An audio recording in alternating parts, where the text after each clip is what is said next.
97.1 Forever! Mga kwento ng pag-ibig, kwento ng pag-asa at mga kwento ng buhay dito sa Barangay Love Stories. Love Stories.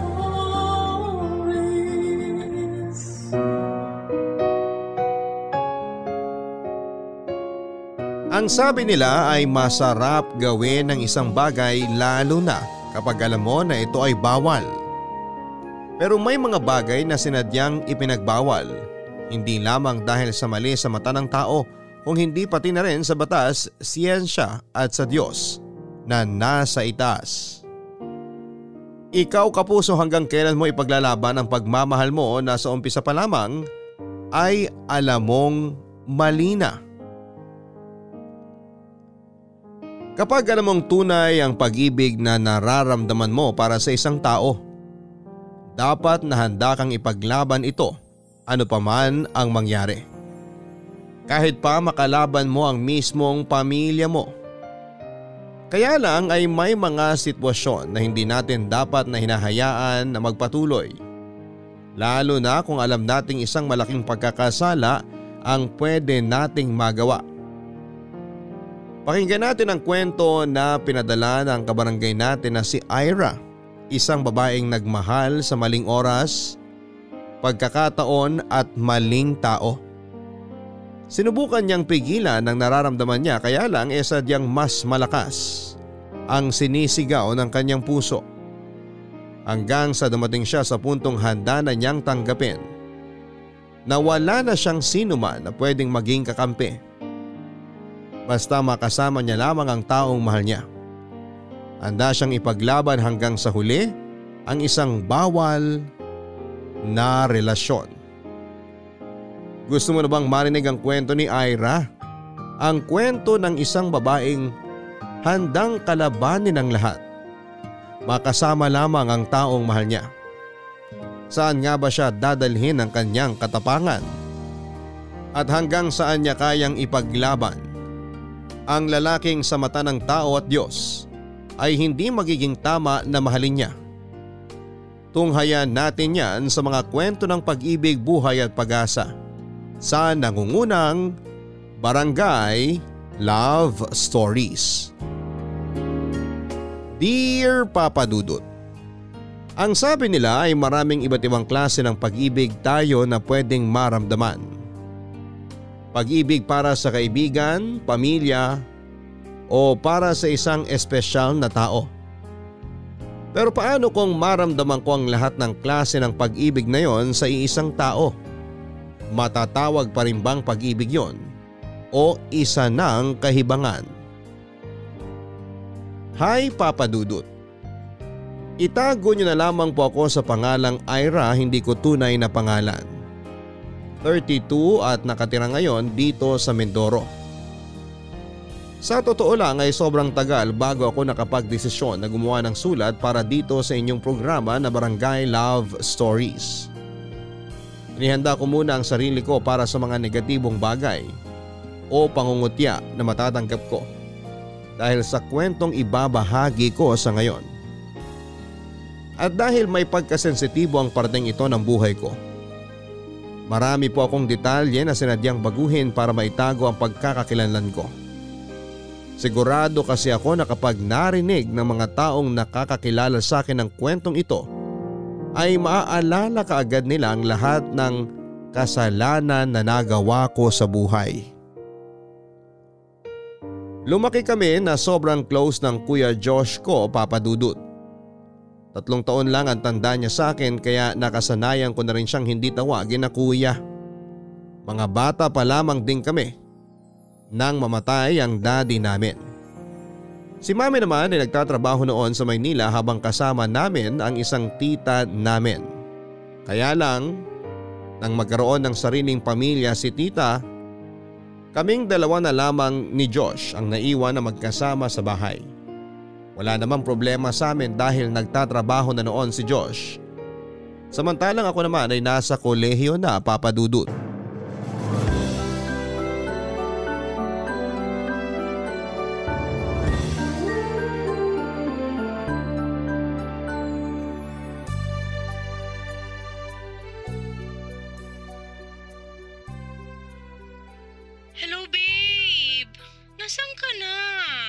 Nandito pa sa bahay, babe. Ano? Hindi ka ba nakakaalis dyan sa inyo? Paalis na rin ako. Tsaka linggo naman ngayon. Hindi ako matatraffic papunta dyan sa inyo. Pero ang sabi mo dadating ka ng before lunchtime. Anong oras na Malapit na mag-alas 11. Babe, chill ka lang, okay? Darating ako at hindi ako malilate. Ay nako, dapat pala kanina pa kita tinawagan. Nandito na yung boyfriend ng dalawang ate ko para sa birthday celebration ni Mommy. Ikaw na lang ang wala. Palagi namang maaga yung mga boyfriend ng dalawang ate mo eh. Oh, sige na. Ibababa ko na tong tawag para makaalis na rin ako ng bahay. Okay, basta bilisan mo ha. Kanina ka pa hinahanap sa akin ni Mommy. Opo, hindi talaga ako malilate, promise. Bye, babe. Bye, babe. See you. Ang sakit ng tiyan ko. Oh, si Ira yun ah. Grabe, Mapuntahan nga siya sa kwarto niya. Talaga. Ang sakit ng tiyan ko. Sobra. Ira? Sakit-sakit. Ira, okay ka lang ba? Ira, ano ba nangyayari sa'yo? Grabe. Bubuksan ko na tong pinto ah. Sakit ng tiyan ko. Oh, ano nangyari sa'yo? Ang sakit kasi ng tiyan ko eh. Ha? Paano nangyari yun? Eh, kanina naman, okay ka nung nag-breakfast tayo ah. Ewan ko. Basta sumakit lang tong tiyan ko. Ano bang kinain mo? Yung hinanda mong tuna sandwich at saka yung hot chocolate. Oh, yun din naman ang inalmusal ko kanina. Pero hindi naman sumakit ang tiyan ko kagaya ng sayo. Ano ba talagang nangyayari sa'yo? Sinabi ko na, di ba? Masakit nga ang tiyan ko. Kung gusto mo, tanongin mo tong tiyan ko para maniwala ka sa akin. Ira naman, ginugood time mo lang yata ako eh. Bakit ko naman gagawin yon? Totoo namang masakit ang tiyan ko. Kung ayaw mo maniwala sa akin, lumabas ka na lang ng kwarto ko at hayaan mo na lang ako mag-isa dito. Ito naman, kinonsensya pa ako. Pasensya na. Eh kasi may lakad kami dapat ni Ella ngayon. Kaya hindi ko na alam kung anong gagawin ko. May lakad ka pala eh. Umalis ka na. Hayaan mo na lang ako mag-isa dito. Aray. Ang sakit-sakit talaga ng tiyan ko. Ay, paano ba to? Eh magtatampo na naman sa akin si Ella kapag hindi ko siya pinuntahan. Oh, eto na nga. Tumatawag na siya. I-silent ko nga muna. Umalis ka na, Josh. Kaya ko namang alagaan ang sarili ko eh. Sige na, alis na. Ay, wag mo akong itaboy. Hindi na lang ako aalis. Hindi ka na aalis? Talaga? Oo, para namang kaya kitang tiisin. Yay! Ang ibig kong sabihin, aray ko, ang sakit pa rin talaga nitong tiyan ko. Parang gusto kong kumain ng ice cream. Bili mo naman ako ng ice cream, Josh. Please.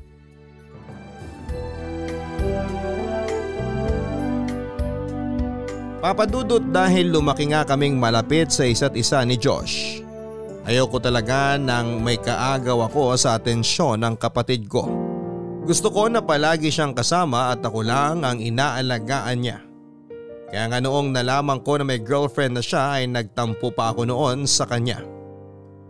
Sinabi ko sa kanya na bakit hindi niya kaagad pinaalam sa akin na may bago na pala siyang nililigawan. Kasi nung umpisa bago siya manigaw ay pinapakilala niya muna sa akin para mabigyan ko ng rate kung pasado na raw ba sa akin o hindi pa. Pero ni isa naman ay walang pumasa sa akin.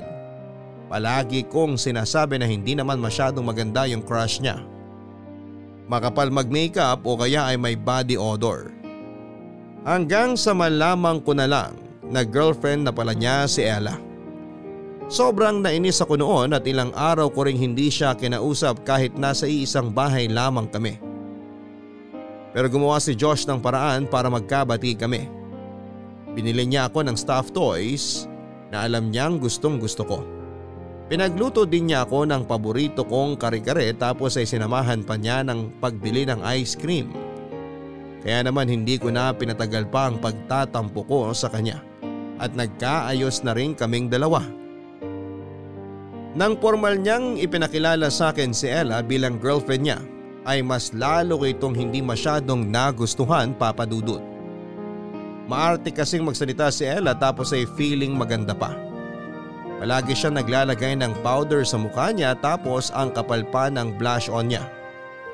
Nang makauwi nga kami ay tinanong ko kay Josh kung ano bang nagustuhan niya kay Ella. Sinabi naman ni Josh na kapag daw mas nakilala ko na ang girlfriend niya, sigurado siya na magkakasundo kaming dalawa. Bagay na sigurado akong hindi kailanman mangyayari, Papa Dudut.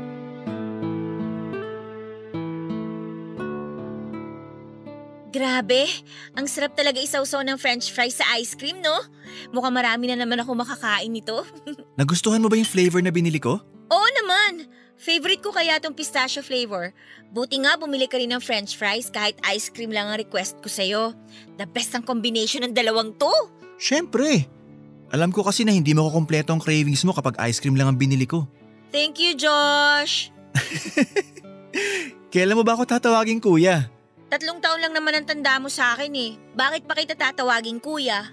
Kasi nga, mas matanda pa rin ako sa'yo. Ilang beses ka na pinagsasabihan ni mama. Di ba sabi niya tawagin mo akong kuya pero hindi mo pa rin ginagawa? Hiya mo na. Wala naman siya dito sa bahay eh. Kaya hindi niya malalaman na hindi ko pa rin sinusunod ang utos niya na tawagin kang kuya. Basta kapag nandito siya, tawagin mo akong kuya, okay? Okay po. Alam mo, napansin ko, bakit parang hindi na yata masakit ang tiyan mo?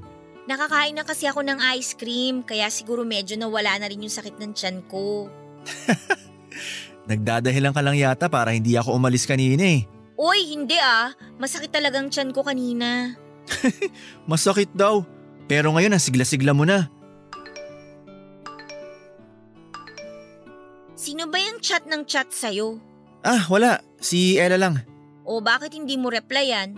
Sigurado naman ako na mga away lang yan kasi nga hindi na ako nakapunta sa birthday celebration ng mami niya. Hayaan ko na lang muna lumibas yung init ng ulo niya sa akin. Kaya mamaya ko na lang siya tatawagan. War freak pala ang girlfriend mo eh. Hindi ah. Hindi raw. Pero ayan oh, halos pasabugin na niya ang inbox ng cellphone mo. Eh kasi nga, may atraso ako sa kanya kaya ganyan siya ngayon. Ano ba kasing nagustuhan mo dyan kay Ella?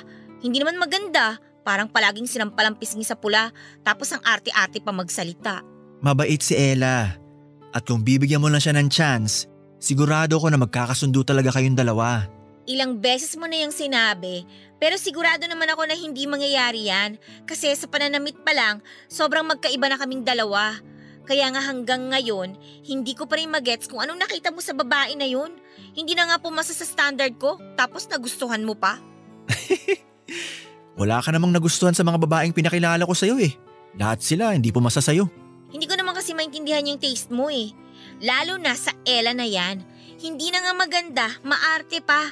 Kaya sigurado ako na kapag pinakilala mo na yan kay mama na girlfriend mo, pareho lang maririnig mo ng mga salita sa aming dalawa. Ikaw naman masyado ka. Bigyan mo kasi ng chance yung girlfriend ko. Next time magsaset ako ng date para sa ating tatlo. Sinasabi ko sa'yo na kapag mas nakilala mo si Ella, magugustuhan mo siya para sa akin. At sinasabi ko rin sa'yo na kahit kailan, hindi mangyayari ang bagay na yan, Josh. Papadudot masaya ako sa tuwing kasama ko si Josh. Kahit pa nga nakikita ko na nag-aaway sila ng girlfriend niya. Kasi hindi siya sumisipot sa date nila nang dahil sa akin ay wala na akong pakialam pa. Ang mahalaga sa akin ay ako ang pinili ng kuya ko na makasama. Ang ibig sabihin ay mas espesyal ako para sa kanya.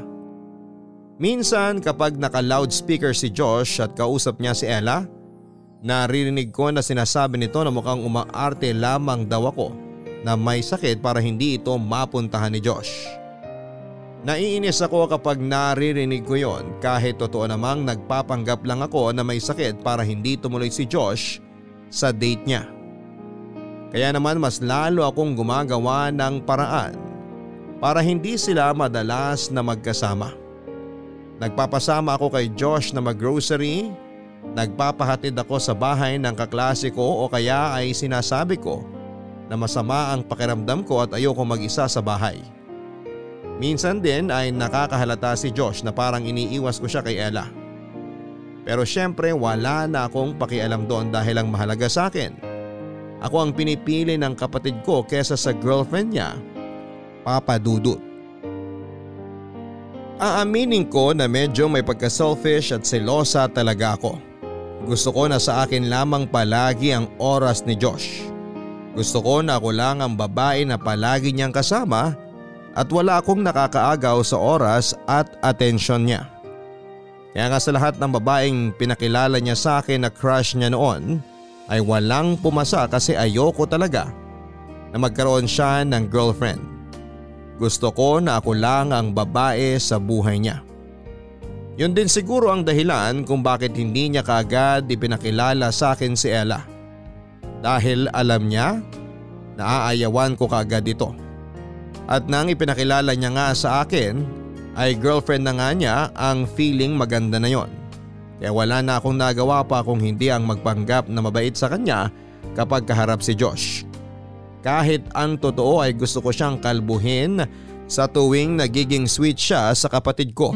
Hindi ko naman siguro ako masisisi kung bakit ganito ako kakilingi sa kapatid ko dahil kaming dalawa na lamang halos ang lumaki na magkasama, Papa Dudut. Ay, nagugutom na ako. Ang tagal namang iserve ng pagkain dito. Nagugutom na nga rin ako eh. Nasaan na nga pala si Kuya Josh? Akala ko susunod siya sa atin dito sa restaurant. Papunta na yon, baka na traffic lang. Kanina pa tayo naghihintay dito, baka nga dumating na yung in-order nating food pero wala pa rin siya. Teka, eto, tawagan ko na siya. Mabuti pa nga, kasi baka mamaya wala pala tayong hinihintay. Eto nga nag-ring na yung phone niya. Hello, Ira. Bakit napatawag ka? Kasi kanina ka pa namin hinihintay dito sa restaurant ni Wilma. Nasa ka na ba, Josh? Naku, sorry. Hindi na ako makakasunod eh. Ha? Bakit naman? Nandito kasi ako sa ospital ngayon. Hala, bakit ka nandyan? May nangyari bang masama sa'yo? Na-aksidente ka ba? Ano? Ayos lang ako, Ira. Huwag ka mag-alala sa akin. Paano ko hindi mag-aalala? Nandiyan ka nga sa ospital ngayon. Saan ospital ba yan? Pupuntahan na lang kita ngayon. Hindi na kailangan kasi hindi naman ako na ospital. Yung ate ni Ella na aksidente. Bumunggo yung kotse na sinasakyan niya kaya sinugod dito sa ospital. Yung ate lang naman pala niyang nasa ospital? Bakit kailangan nandyan ka pa? Doktor ka ba? Ikaw ang gagamot sa ate niya? Ira, hindi to ang oras para gawin mong biro ang bagay na to. Sino ba may sabi na nakikipagbiroan ako? Kanina pa kami naghihintay dito ni Wilma sa restaurant pero hindi ka na pala darating. Huwag mong sabihin na hindi ka na rin makakasunod sa amin na manood ng movie mamaya ah. Parang gano'n na nga. Pasensya ka na talaga ah. Babawi ako next time pag lumabas uli kayo. Ewan ko sa'yo, Josh. Palagi mo na lang inuuna yung girlfriend mo. Ira, huwag ka na magalit sa akin. Bahala ka. Kapag hindi ka nakasunod mamaya, huwag mo na akong kakausapin. Bye! Mukhang ininja na nga tayo ng kuya mo ah. Ano pa nga ba? Kakainis nga eh. Palagi na lang inuuna ni Josh yung girlfriend niya kaysa sa akin. Malamang, girlfriend niya yun eh, kaya uunahin niya talaga yun. Ako ang kapatid ni Josh at unang babae sa buhay niya. Kaya dapat ako lang ang priority niya. Oo, chill ka lang. Baka mamaya madamay na rin ako sa init ng ulo mo sa kanya. Pero alam mo, curious lang ako. Bakit hindi mo tinatawag na kuya ang kapatid mo? Bakit ko naman siya tatawagin na kuya? 3 taon lang naman ang tanda niya sa akin. Ayun na nga eh. Kapatid mo siya at mas matanda siya sa'yo. Kaya dapat na kuya pa rin ang tawag mo sa kanya. Ako nga Kuya Josh ang tawag ko sa kapatid mo kasi alam ko na mas matanda siya sa atin. Hindi na uso yun sa panahon ngayon, no? Ano palang uso? Yung pinagseselosan mong girlfriend ng kapatid mo? Ha? Ano bang sinasabi mo dyan, Wilma? Hay nako, Ira. Akala mo ba hindi ko napapansin na nag-iiba ang mood mo kapag nalalaman mo na kasama ni Kuya Josh ang girlfriend niya? Ikaw baka mamaya iba na yung pagsiselos mo na yan. Kung ano yung mga pinagsasasabi mo, nakadrugs ka ba? Hindi ko lang talaga gusto yung Ella na yon para kay Josh kasi hindi sila bagay. Ikaw Wilma may pagka-writer ka rin no? Balak mo pa yata kaming gawa ng kwentong 3 eh. Gawa ka naman ng ibang storya, hindi yung ganyan na sobrang gasgas na. Papa Dudut, habang tumatagal ay napapansin ko rin sa sarili ko na lumalalim na yung espesyal na nararamdaman ko para sa kapatid ko. Sa totoo lang ay hindi ko na rin yon masyadong maintindihan. May mga oras na para bang hindi na normal yung pagsiselos o kirot dito sa may dibdib ko. Sa tuwing makikita ko na masayang magkasama sina Josh at Ella. Lalo na nga nang maging 1 taon na ang relasyon nilang dalawa. Doon ko na-realize na seryoso na talaga ang kapatid ko sa girlfriend niya. May mga oras din kasi na hindi na gumagana ang kadramahan ko sa kanya. Umaalis pa rin siya ng bahay kahit sinabi ko na masama ang pakiramdam ko. Mas pinipili niya nang makasama si Ella kaysa sa akin na kapatid niya. At masakit yon para sa akin. Bagay na hindi ko masyadong ipinakita kay Josh. Mabuti na lamang kahit papaano ay nandyan pa rin palagi ang kaibigan kong si Wilma at ang mandiligaw ko na si Erickson. Kapag busy si Wilma, si Erickson ang kasama ko para kahit papaano ay mawala ang lungkot na nararamdaman ko kasi kasama ni Josh si Ella. Binubuhos ko kay Erickson ang atensyon at oras ko. Hindi naman ako ganon kasaya kasama siya pero okay na rin kasi kahit papaano nababawasan yung selos at kirot sa dibdib na nararamdaman ko.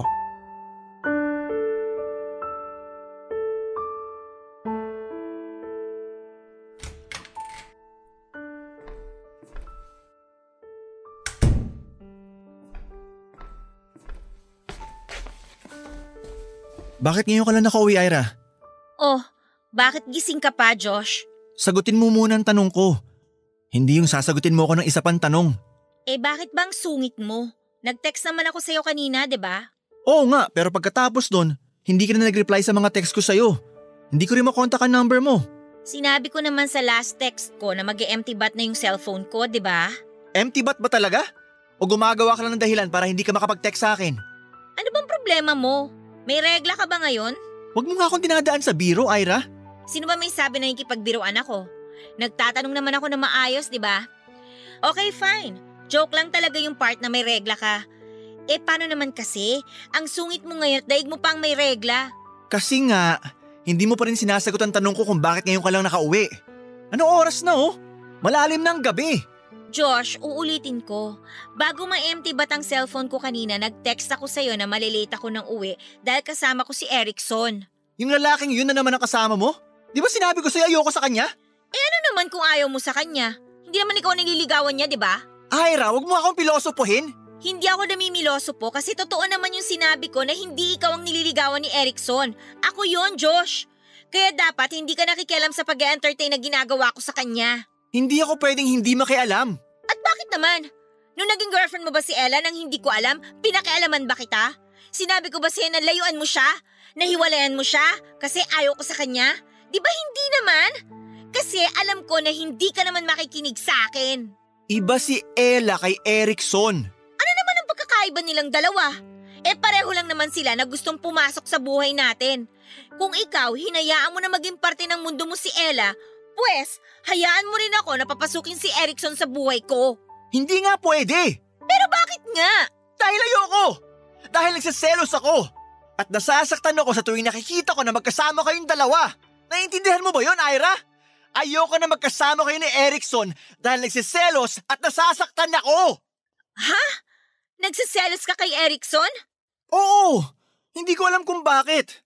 Alam ko na mali yung nararamdaman ko pero hindi ko mapigilan. Josh, mahal kita. Ano? Ang sabi ko, mahal kita. At yung pagmamahal na nararamdaman ko na to, higit pa to sa isang kapatid. Ira, ano ba yung sinasabi mo? Alam mo naman na hindi pwede kung ano man yung nasa isip mo ngayon. Pero mahal mo rin naman ako, di ba? Mahal mo rin ako ng kagaya ng pagmamahal ko sa'yo. Huwag mo nang itago. Huwag mo nang pigilan. Huwag na natin pigilan yung mga nararamdaman natin para sa isa't isa. Mabuti pa, magpahinga ka na. Bukas na lang tayo mag-usap. Hindi! Ayoko! Pag-usapan natin ngayon yung tungkol sa ating dalawa. Josh, aminin mo na kasi. Alam ko na sa umpisa pa lang, mahal mo na rin ako kagaya ng pagmamahal ko sa'yo. Please naman huwag mo nang pahirapan ang mga sarili natin. Kasi ayoko nang pigilan tong nararamdaman ko. Hirap na kasi ako eh. Kaya sabihin mo na sa akin yung totoong nilalaman ng dibdib mo. Oo na! Sige na! Mahal din kita! Matagal na! At sobrang tagal kong pinigilan na nararamdaman kong to dahil alam ko na mali. Mali na mahalin kita ng higit pa sa isang kapatid, Ira! Walang mali dito, Josh. Siguro, nagkataon lang na komplikado ang sitwasyon natin ngayon, pero walang mali sa nararamdaman natin. Mas magiging mali kung pilit natin pipigilan at itatago na lang ang pagmamahal na nararamdaman natin para sa isa't isa. At ngayon na, sigurado na ako na mahal mo rin ako. Hindi na ako papayag na magtataguan pa tayo ng feelings natin. Dahil napakatagal kong hinintay ang oras na to. Ang marinig mula sa'yo na mahal mo rin ako.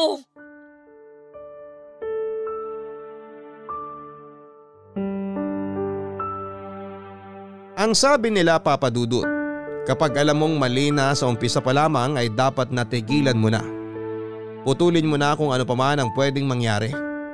Kasi kapag nagpatangay ka sa agos, pwedeng mas lumala ang mali na patutunguhan mo. At kapag nangyari yon ay mas masakit ang magiging bagsak mo. Mas masama o pangit ang pwedeng kahinatnan ng lahat. Kaya nga nilagay ang utak sa mas mataas na pwesto kesa sa puso. Kasi alam ng utak kung ano ang mas tamang gawin kesa sa puso. Kaya lang kapag usaping pag-ibig, minsan ay sobrang hirap kalaban ng puso. Kahit na anong sigaw pa ang gawin ng isipan natin, madalas na sila pa rin ang talo. Kahit paulit-ulit nitong ipinapakita na mali ang gustong mangyari ng puso, isip pa rin ang mas bumabagsak. Kagaya ng nangyari sa amin ni Josh. Sa maniwala kayo at sa hindi ay may ilang beses kong nilabanan ang pagmamahal na nararamdaman ko para sa kanya. Nung umpisa ko pa lamang na ma-realize na mali na yung nararamdaman ko sa kanya, sinubukan ko na yon nakalimutan. Kaya nga nag-entertain ako ng manliligaw kasi gusto kong mabaling sa ibang atensyon at nararamdaman ko. Tinatak ko sa isipan ko na magkapatid kami ni Josh at kahit kailan na hindi pwede mangyari ang pangarap ng puso ko. Pero sa sitwasyon noon na alam kong pareho kami ng nararamdaman ni Josh. Pareho naming pilit na tinatago ang lahat. Pareho naming mahal ang isa't isa ng higit pa sa magkapatid. Dapat pa ba talaga naming pigilan yon? O mas dapat kaming sumabay sa agos na nararamdaman ng puso namin, Papa Dudut? Papa Dudut, tuluyan na kaming nagpatangay ni Josh sa tunay na nararamdaman namin para sa isa't isa. Nung una ayaw pa ni Josh na ituloy namin sa romantikong relasyon ng lahat. Pero ako na ang nagpumilit dahil doon din naman kami papunta. Kung hindi magiging kami para saan pa, at nagkaamina na kami ng nararamdaman namin para sa isa't isa. Kaya naman tuluyan na kaming nagkaroon ng relasyon na dalawa. Siyempre tinago namin yon sa lahat ng taong nakapaligid sa amin. Sa mga kaibigan namin, kay mama at sa girlfriend niyang si Ella. Pinasid ko na rin noon ang manliligaw kong si Erickson.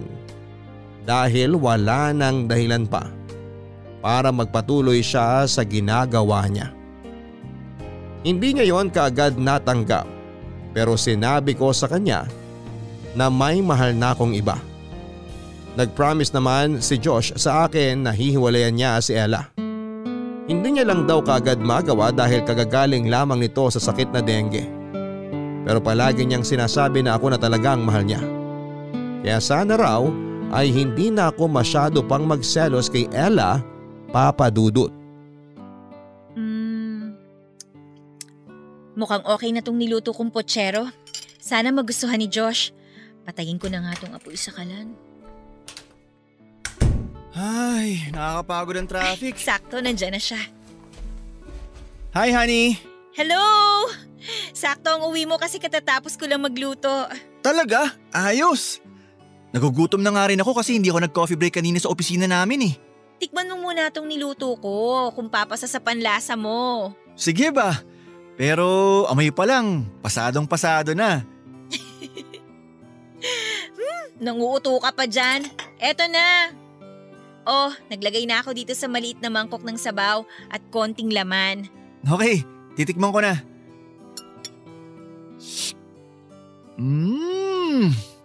Sarap pa. Talaga? Nagustuhan mo? Oo, ang sarap nitong niluto mong apritada. Anong afritada? Pochero yan, Josh, hindi afritada. Ay, pochero ba to? Oo, no? Ayan, may saging na saba sa mangkok na hawak mo. Saan ka naman nakakita ng afritada na may saging na kasama? Tsaka, magkaiba naman ang lasa ng afritada sa pochero, no? Nakakainis ka naman eh. Sorry na, honey. Huwag ka na magalit.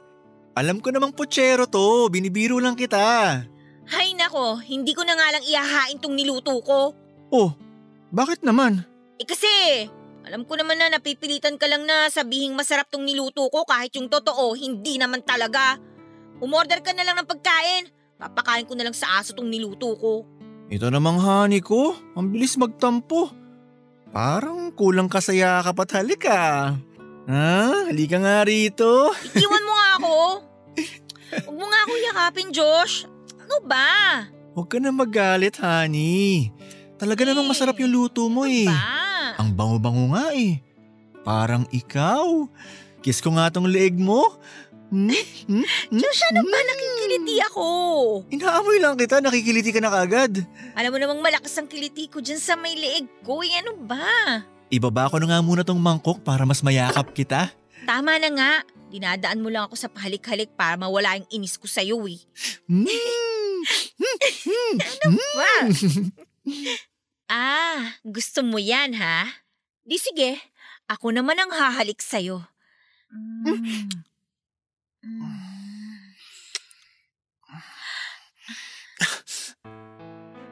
Ira.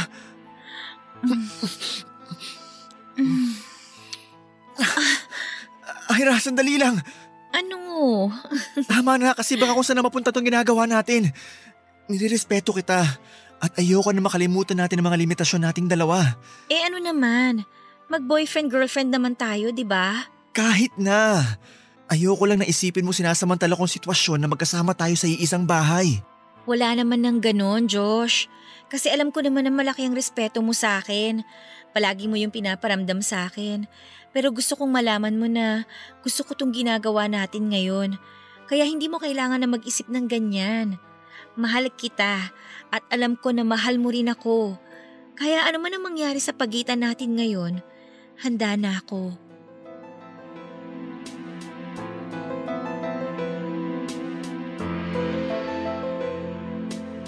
Papadudod sa umpisa talaga ay medyo nakakailang ang naging setup naming dalawa ni Josh sa bahay. Kahit pa sabihin na close talaga kami sa isa't isa ay iba pa rin pala talaga yung merong relasyon na kami ng higit pa sa magkapatid. Kapag wala akong pasok sa school at off niya sa trabaho, madalas na nasa loob lamang kami ng bahay at hindi na lumalabas. Hindi kagaya ng dati. Nagmo-movie marathon kami, kumakain ng sabay, naglalambingan hanggang sa dumating sa puntong may nangyayari na sa aming dalawa. Si Josh ang first kiss ko at siya rin ang unang lalaki na pinagbigyan ko ng sarili ko. Sobrang kakaiba sa pakiramdam noong unang beses na dumampi ang mga labi niya sa mga labi ko. May kuryenteng dulot na naghahatid ng munting kilig at kilabot sa buong katawan ko. Lalo pa nga noong unang beses na magsiping kaming dalawa.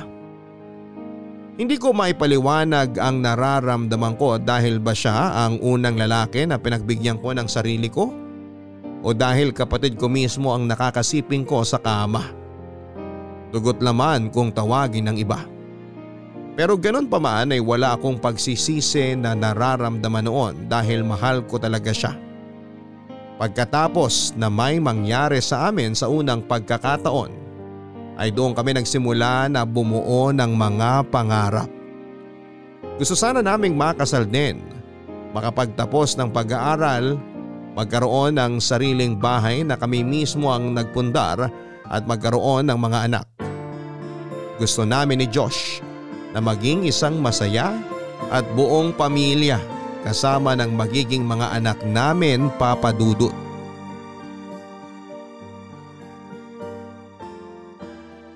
Ay, grabe. Ang kapal na ng alikabok dito sa sahig sa sala. Ang hirap walisin Good morning, honey! Ay, good morning din, honey. Gutom ka na ba? Hindi pa naman. Okay, sandali lang ha. Tatapusin ko lang tong pagwawalis ko dito kasi maalikabok na pala. Kaya siguro panayambahin ko ng mga nakaraang araw dahil sa mga alikabok na to. Payakap Mabuti nga pa ako siguro sa honey kung- ko. Ay, ano ba yan, honey? Bakit naman ako biglang niyayakap? Namiss kasi kita, honey. Anong na-miss? Magkatabi lang tayong natulog sa kwarto mo kagabi. Alam ko. Kaso pagising ko kanina, wala ka na sa tabi ko Kasi nga po, kailangan kong maglinis ng bahay. Kaya nauna na akong bumangon sa'yo. Tsaka ang lakas pa ng hilik mo kanina kaya hindi na muna kita ginising. Kahit na. Dapat hindi mo pa rin ako iniwan na mag-isa sa kwarto. Naku, ang honey ko. Napakabilis talaga magtampo. Ikis na nga lang kita. Gusto ko sa lips Tapos matagal tsaka sweet. Opo, kung paano mo man gusto, honey. Napaka-demanding naman ito. O eto na, ikikis na kita sa lips.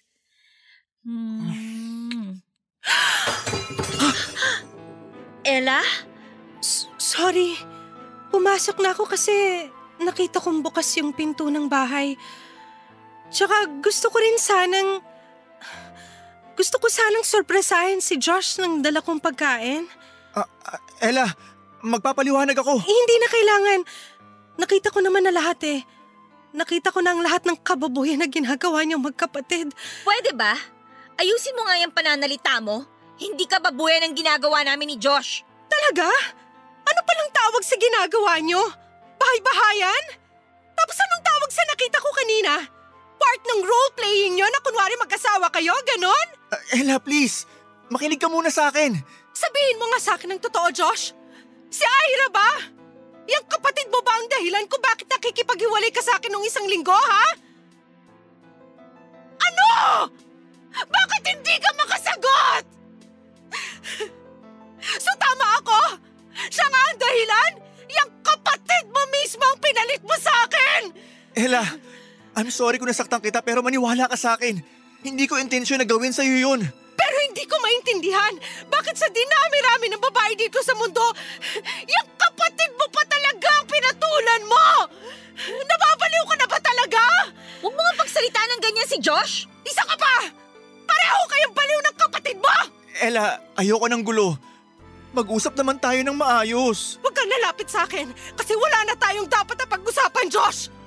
Nakakadiri ka! Nakakadiri kayo magkapatid! Ang bababoy niyo! Sumusobra ka na, ha? Bakit? Totoo naman Magkapatid kayong dalawa. Kapatid mo si Josh at iisa lang ang dugo na nananalitay sa laman at katawan niyong dalawa. Pero anong ginawa niyo? Tinikman niyo ang isa't isa?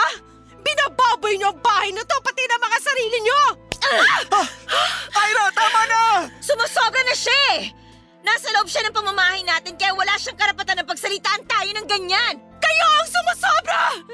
Hindi na kayo nahiya o kinilabutan man lang sa ginawa niyo. Hindi na kayo natakot sa Diyos. Nakakadiri kayong dalawa. Nakakadiri ang ginagawa niyo.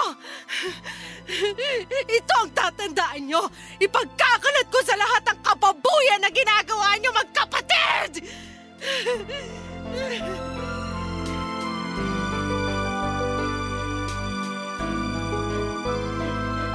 Papa Dudut, alam naman namin na mali sa paningin ng ibang tao ang relasyon namin ng kapatid kong si Josh. Kaya nga nang mapansin kong iba na ang paglalim ng pagmamahal na nararamdaman ko para sa kanya noon ay sinubukan ko talaga yon na pigilan. Kasi alam ko na magiging komplikado ang lahat. Maraming magagalit sa amin at marami ang magiging hadlang sa pagmamahala namin. Pero pinasok na namin ni Josh ang ganong sitwasyon. At hindi na kami pwedeng umatras pa lalo na at may mga nangyayari na sa aming dalawa. Ibinigay ko na ang sarili ko sa kanya. Kaya naman hindi ko nakakayanin pa na mawala siya sa buhay ko. Si Josh lang ang nag-iisang lalaki na gusto kong makasama sa habang buhay. Handa akong harapin anuman ang magiging pagsubok sa relasyon namin. Handa akong lamunin ang kahihiyan na haharapin naming dalawa. Tunay ang pagmamahal namin ng kapatid ko kaya walang sinuman ang makakapigil pa sa amin na iparamdam yon sa isa't isa. Papadudot, ramdam ko ang galit ni Ella nang makita niya kaming naghahalikan ni Josh. Bago ang araw na yon ay sinabi sa akin ni Josh na sinubukan niya nang makipaghiwalay kay Ella pero hindi ito pumayag. Humingi pa raw ito ng isa pang pagkakataon para maayos nila ang relasyon nilang dalawa. Pero nang dahil sa nakita ni Ella ay tuluyan nang natapos ang relasyon nila. Natakot din ako noon kasi baka totohanin ni Ella ang pagbabantaan niya na ipagkakalat niya ang tungkol sa relasyon namin ni Josh. Nang mga oras kasi na yon ay hindi pa ako handa na ipaalam sa iba ang tungkol sa amin. Hindi pa ako handa na harapin ang mas malaking problema. Pero sinabi ko pa rin noon sa sarili ko na kahit na anong mangyari, ipaglalaban ko ang relasyon namin ni Josh. Mabuti na lang din at hindi tinotoo ni Ella ang pagbabanta niya sa amin na ipagkakalat niya ang tungkol sa relasyon namin ni Josh. Kahit papaano ay nakahinga pa rin kami ng maluwag, Papa Dudut.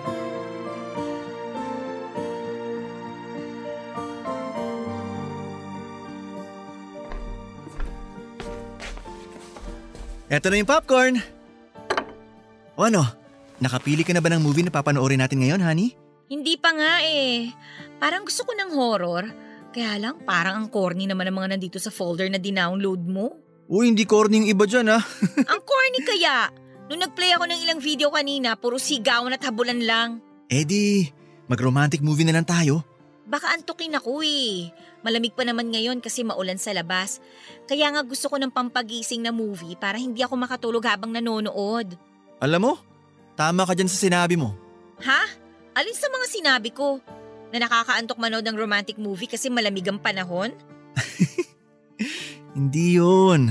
Ang ibig kong sabihin, tama ka sa sinabi mo na masarap gumawa ng mga bagay ngayon na pampagising. Uy, teka Han!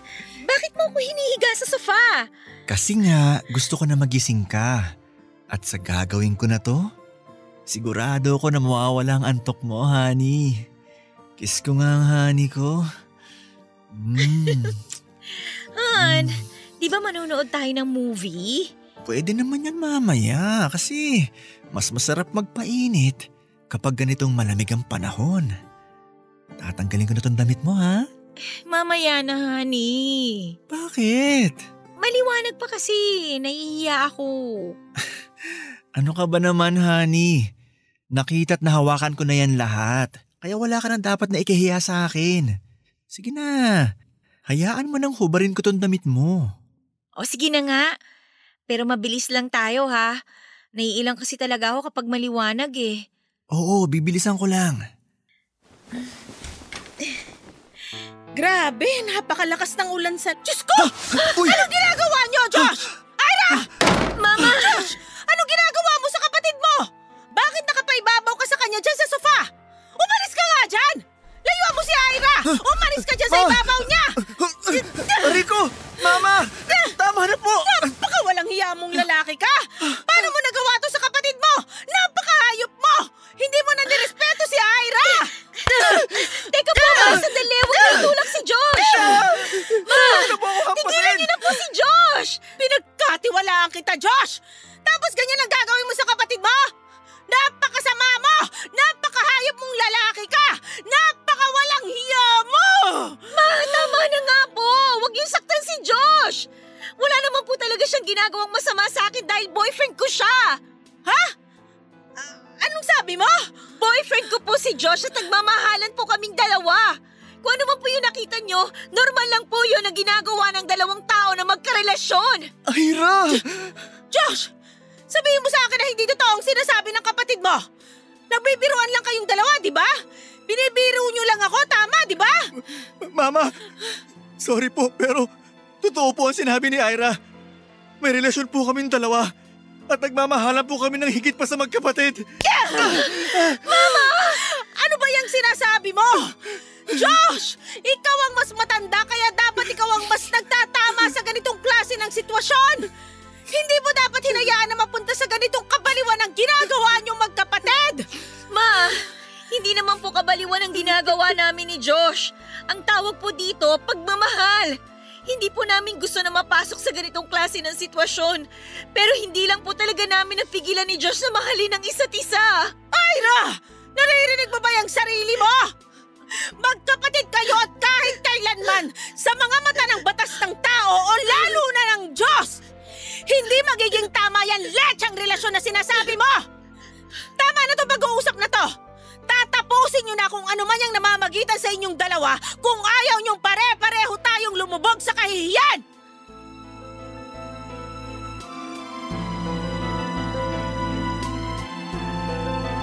Papa Dudut, hindi pa doon natapos ang pag-uusap namin dahil sinabi ko na kahit kailan ay hindi ko hihiwalayan si Josh. Hanggang sa halos manikip na ang dibdib ni Mama at muntik na siyang himatayin dahil sa pagtatalo namin. Mabuti na lang at naalalayan ko siya kaagad na mapaupo sa sofa. Kaagad ding kumuha ng baso ng tubig si Josh na inabot niya kay Mama at ininom naman nito.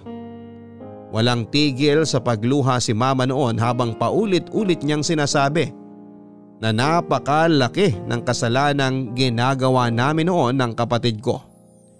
Pero nanindigan ako at sinabi ko na totoo ang nararamdaman namin ni Josh para sa isa't isa. At hindi yon makukonsidera na isang kasalanan. Pero sinabi ni Mama na kailanman ay hindi niya papayagan ang relasyon namin ni Josh. Papa Dudut, hindi ko alam kung bakit minsan napaka-komplikado ng pag-ibig na nararamdaman natin. Bakit kailangan na pumasok pa tayo sa isang napakahirap na sitwasyon? Hindi ba pwede na maging masaya na lamang tayo kasama ang taong mahal natin? Hindi ba pwede na wala na lang mga pagsubok? Hindi ba pwedeng wala na lang kontrabida sa buhay natin? Bakit kasi kailangan pa na dumaan tayo sa matinding kalungkutan bago tayo maging tuluyan na masaya? Nang mahimasmasan si Mama ay sinabi niya sa amin na kailanman ay hindi na niya kami hahayaan ni Josh na maging masaya, Papa Dudut.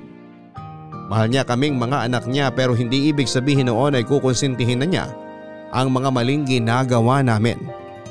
Kaya naman plano niya na paghiwalayin kaming dalawa. Pinagimpake niya si Josh at sinabi niya na doon daw muna si Josh sa bahay ng tita ko. Samantalang ako ay dadalhin niya sa ibang probinsya sa oras na makatapos na ako ng pag-aaral. Yon ang pinakaayaw kong mangyari sa lahat. Kaya nakiusap ako kay Josh na magtana na kami bago pa kami paglayuin ni Mama.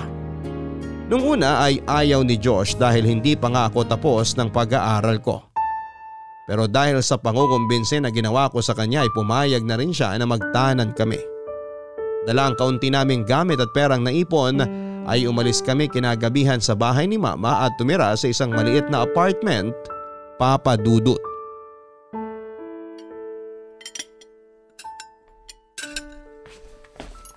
Nakauwi ka na pala. Halika na dito sa may lamesa. Sakto kasi naghahain na ako para sa hapunan natin. Sige. Masyado kayatang ginabi ngayon. Traffic ba? Di naman masyado. Pero nag-overtime din kasi ako sa trabaho kanina. Kumusta naman ang araw mo? Ayos naman kahit tambak ang trabaho namin. Ang dami kasi nag-a-apply ng loan pero hindi naman lahat qualified para makapag-loan. Ang dami na rin kasing nangangailangan ng pera.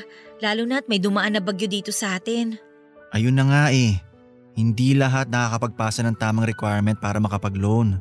Nakakalungkot naman. Kasi kung sino pa yung mas nangangailangan, sila pa yung hirap na makakuha ng pera. Honey, lalagyan na kita ng kanin at ulam dito sa plato mo ha? Honey, wala ba tayong ibang pwede na ulamin dyan? Wala eh. Pasensya na kasi kinamatisang dailies lang yung nabili ko sa natirang pera na binigay mo sa akin. Pero di ba may binili akong dilata na corned beef nung isang linggo? Oo, pero naluto ko na yun nung isang araw pa. May natira pa nga kagabi na hinaluan ko lang ng itlog, di ba? Ay, oo nga pala. 2 dilata nga lang pala yung nabili ko. Pasensya na talaga, honey. Pinilit ko naman pagkasyahin yung pera na binigay mo pero kailangan na kasi talaga natin magbayad ng tubig at kuryente. Ayos lang. Pasensya na rin kung naghanap pa ako ng ibang ulam ha. Tara, kumain na lang tayo. Sige.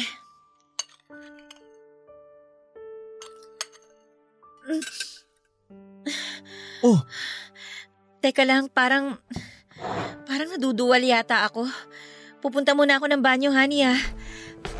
tara, samahan kita.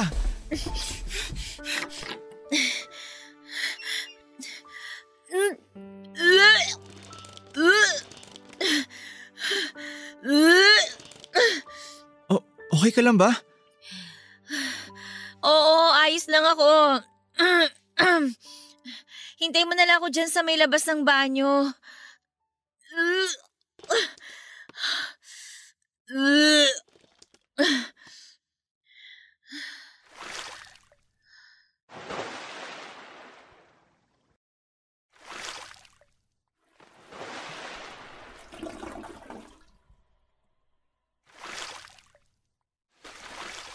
Oh, ano nangyari sa'yo?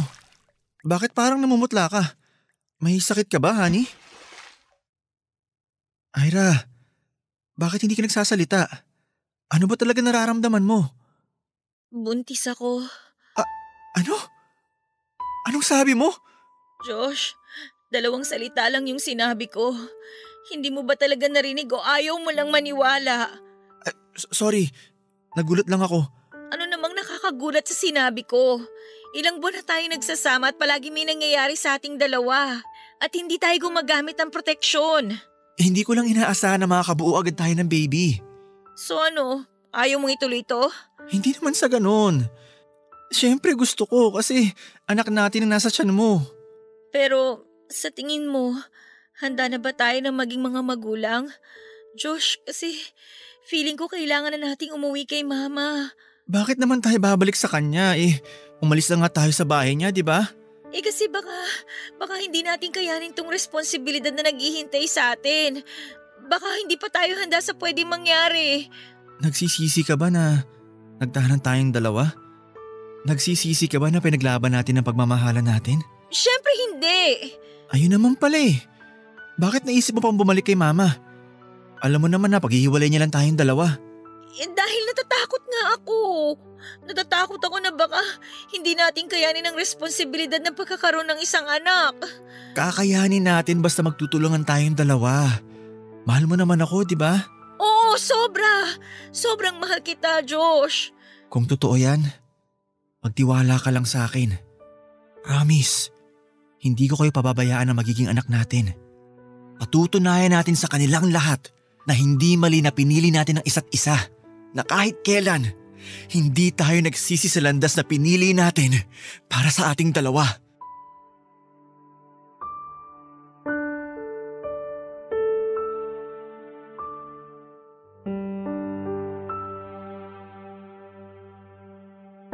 Papa Dudut, kahit may trabaho na noon si Josh ay alam ko na pareho pa rin kaming hindi handa sa responsibilidad ng pagkakaroon ng anak. Hindi kasi yon ang plano na gusto namin. Kaya lang nasa ganong sitwasyon na kami at wala nang ibang pagpipilian kung hindi ang tanggapin at harapin ang lahat. Masasabi ko na hindi naging madali ang lahat para sa amin ni Josh. Lalo na at hindi pa kami handang maging isang magulang. Pero pinagtulungan namin ang lahat. Dahil buntis na ako noon ay hindi ko na nagawa pang maghanap ng trabaho. At si Josh na lamang ang tanging gumagawa ng paraan para magkaroon kami ng panggastos. Napakarami pala talagang ginagastos para sa babaeng nagbubuntis, Papa Dudut. Mga follow-up check-up sa doktor, vitamins at kung ano-ano pa. Ramdam ko na nai-stress na rin si Josh dahil hindi na biro ang nagiging gastusin namin.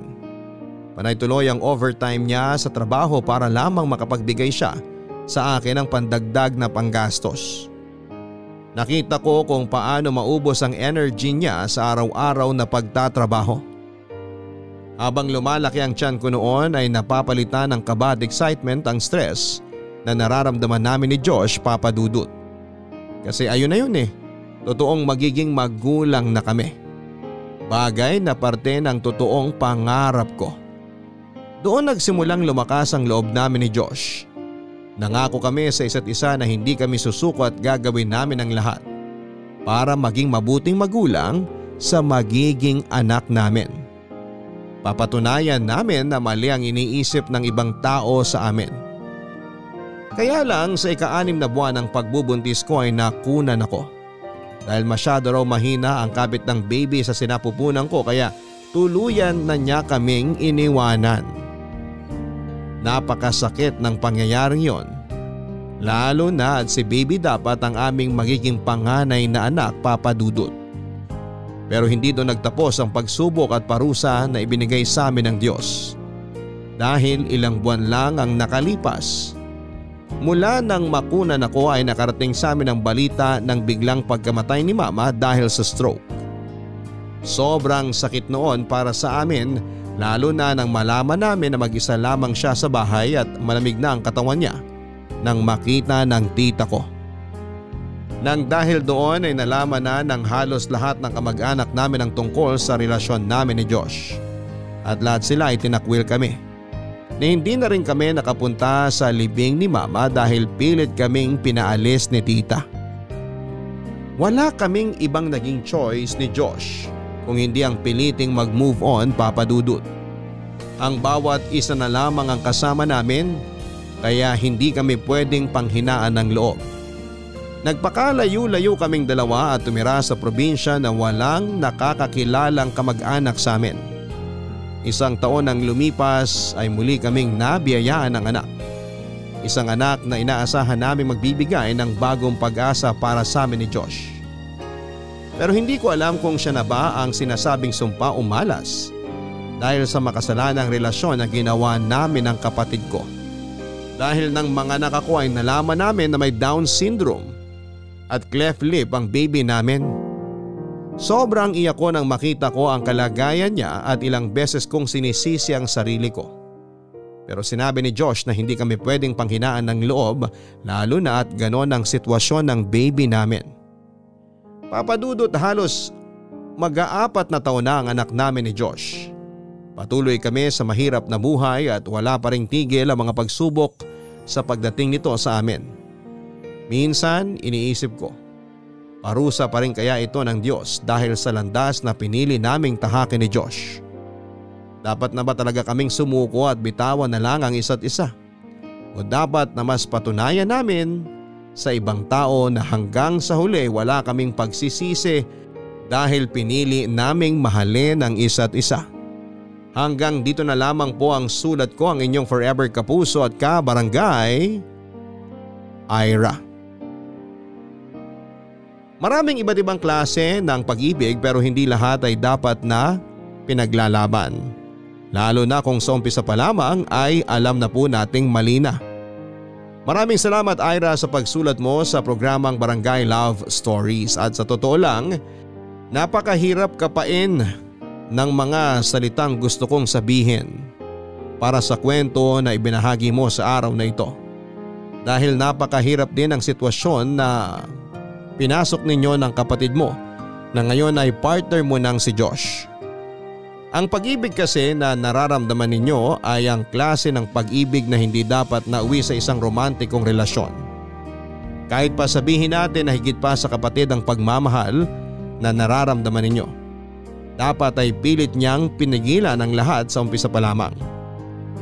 Ang payo na ito ay hindi dahil sa wala ako sa sitwasyon ninyong dalawa, kung hindi dahil sa maling sitwasyon ninyo ay dapat na mas naitama sana ng mas maaga. Kung hindi kayo nagpadala sa nararamdaman ninyo. Nasa tamang edad na kayo at hindi pa huli ang lahat para maitama ang mga maling bagay na patuloy ninyong ginagawa. Subukan ninyong ipagdasal at humingi ng tulong sa Poong May Kapal upang bigyan niya ng kaliwanagan ang inyong mga isipan. Hanggang sa muli, ako po si Papa Dudut sa mga kwento ng pag-ibig, buhay at pag-asa sa Barangay Love Stories number 1. Mga kwento ng pag-ibig, kwento ng pag-asa at mga kwento ng buhay dito sa Barangay Love Stories. Love Stories.